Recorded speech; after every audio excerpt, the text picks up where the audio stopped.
समाजाचा अगदी छोटासा भाग व्यापणारा प्रसिद्ध वकील राम जेठमलानी ते अभिनेते सुनील दत्त यांनी प्रतिनिधित्व केलेला मतदारसंघ म्हणजे वायव्य मुंबई। अंधेरी, गोरेगाव, जोगेश्वरी आणि दिंडोशी या उपनगरामध्ये आणि काँग्रेस आणि मागील 2 दशकांपासून शिवसेनेला बळ देणारा हा मतदारसंघ तसा इंटरेस्टिंग झालाय। कारण शिंदेच्या बंडानंतर त्यांचे विश्वासू समजले जाणारे खासदार गजानन कीर्तीकर हे शेवटी का होईना पण शिंदे गटात गेले। मात्र त्यांचा मुलगा अमोल कीर्तीकर हा ठाकरेंसोबतच राहिला। संपूर्ण राज्यभरातून बंडाळी झाली पण वायव्य मुंबईमधून शिवसेनेचा एकही आमदार फुटला नाही। ठाकरेंचा मुंबई महानगरपालिकेपासून ते विधान भवनातला हुकुमी इक्का जोगेश्वरी पूर्वचा ठाकरेंचा बुलंद आवाज म्हणजे रवींद्र वायकर।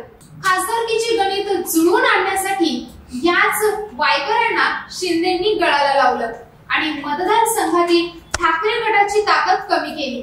पण ऋतुजा लटके यांच्या पोटनिवडणुकीपासून ते कीर्तीकर पिता पुत्रांना निवडणुकीत एकमेकांच्या समोर आणू पाहणाऱ्या या वायव्य मुंबई मतदारसंघाचा लढा सगळ्यांनाच का लागलाय? संजय निरुपम या जागेसाठी हायकमांडकडे अडून का बसलेत? शिवसेनेचा पारंपरिक मतदारसंघ असतानाही भाजपनेही यावर हळूच आपला दावा कसा केलाय याचंच केलेलं पॉलिटिकल डिकोडिंग। नमस्कार, मी तेजश्री आणि तुम्ही पाहताय हॅलो महाराष्ट्र। मुंबई वायव्य मतदारसंघामध्ये आजवर झालेल्या लोकसभा निवडणुकांमध्ये मतदारांनी शिवसेना, भाजप आणि काँग्रेस आघाडी अशा दोन्ही बाजूंना कौल दिलेला दिसतो। 1967 साली काँग्रेसचे शांतीलाल शहा आणि 1971 साली काँग्रेसचे हरी रामचंद्र गोखले विजयी झाले होते। मात्र आणीबाणीनंतर 1977 साली झालेल्या निवडणुकीत जनता पक्षाची लाट आली होती।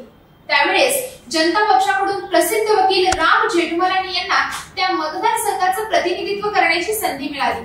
1980 साली इंदिरा गांधी यांनी जोरदार पुनरागमन केलं असलं तरी या मतदारसंघात जेठमलानी यांच्याच पारड्यात लोकांनी आपलं दान टाकलं। 1984 साली इंदिरा गांधी यांच्या हत्येनंतर झालेल्या निवडणुकीत काँग्रेसची मोठी लाट देशभरात होती।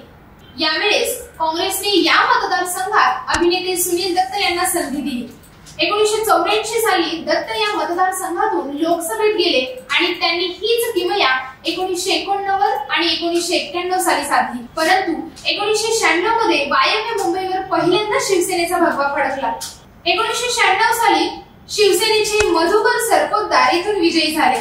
1998 लाही आपली विजयाची घोडदौड त्यांनी कायम ठेवली। मात्र सुनील दत्त यांनी 1999 ला पुन्हा कमबॅक केल्याने शिवसेनेला मतदारसंघात जास्त काळ वावर करता आला नाही।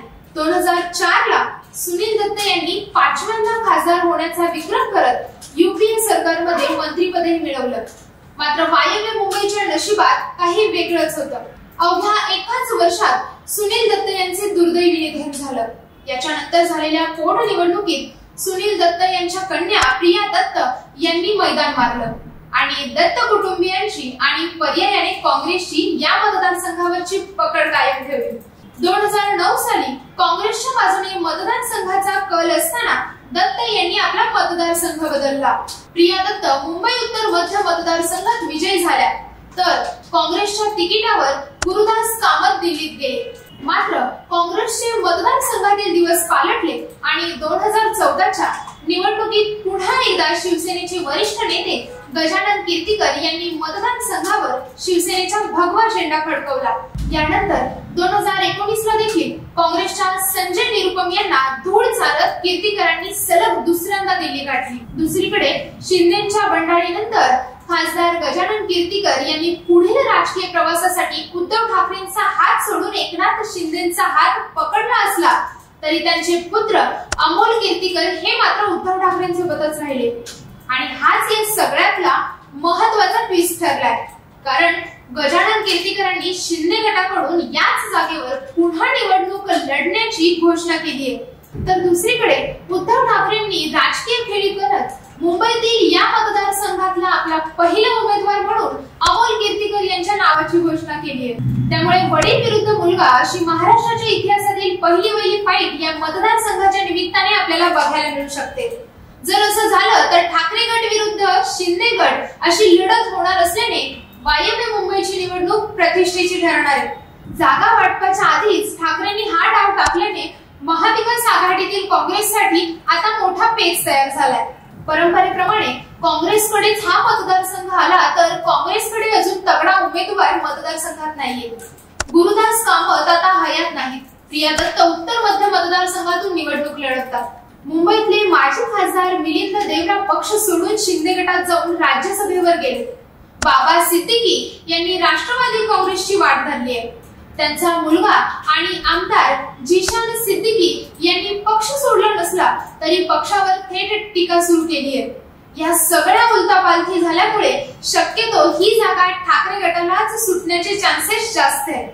वायव्य मुंबई लोकसभा मतदारसंघाच्या डेमोग्राफीचा अभ्यास करायचा झाला तर मुंबई उपनगरातील पश्चिमेकडच्या 6 विधानसभांचा या लोकसभेच्या मतदारसंघांमध्ये समावेश होतो. यामध्ये जोगेश्वरी पूर्व, दिंडोशी, गोरेगाव, वर्सोवा, अंधेरी पूर्व आणि अंधेरी पश्चिम असे एकूण 6 मतदारसंघ येतात. 2019 साली झालेल्या विधानसभा निवडणुकात जोगेश्वरी पूर्व मतदारसंघात शिवसेनेचे रवींद्र वायकर, दिंडोशीमध्ये शिवसेनेचे सुनील प्रभू आणि अंधेरी पूर्व मध्ये रमेश लटके विजयी झाले होते. रमेश लटके यांचं परदेशात निधन झाल्यानंतर त्या जागी झालेल्या पोटनिवडणुकीमध्ये त्यांच्या पत्नी ऋतुजा लटके या विजयी झाल्या. रवींद्र वायकर यांनी नुकतीच ठाकरेंची सोडलेली साथ वगळता बाकीचे दोन्ही आमदार सध्या ठाकरेंसोबतच आहेत. तर उर्वरित गोरेगाव, वर्सोवा आणि अंधेरी पश्चिम या मतदारसंघात भाजपचे आमदार आहेत. त्यामुळे भाजपनेही या मतदारसंघाची मागणी लावून धरलेली आहे. त्यामुळे आघाड्या आणि युतीमधील आपापसातील आणि मतदारांमधील कसोटी ही या मतदारसंघात चांगलीच लागणार आहे. मुंबई उपनगरामधल्या काही ठराविक मतदारसंघांपैकी वायव्य मुंबईच्या जागेवरही या सगळ्या राजकीय कोलाहलात म्हणूनच संपूर्ण राज्याचं लक्ष लागून असणार आहे एवढं मात्र नक्की. शिवसेना आणि भाजपचं पक्षीय बलाबल समसमान असताना आणि दुसरीकडे काँग्रेसचा एकेकाळचा गड असणारा वायव्य मुंबईचा मतदारसंघ यंदा कोण सर करणार? वायव्य मुंबईचा खासदार म्हणून तुमचा कौल कोणाला? तुमचं मत आम्हाला कमेंट बॉक्स मध्ये नक्की कळवा. आणि अशा नवनवीन आणि माहितीपूर्ण व्हिडिओसाठी हॅलो महाराष्ट्र या YouTube चॅनलला फॉलो करा, लाईक करा, शेअर करा आणि सबस्क्राईब करायला विसरू नका.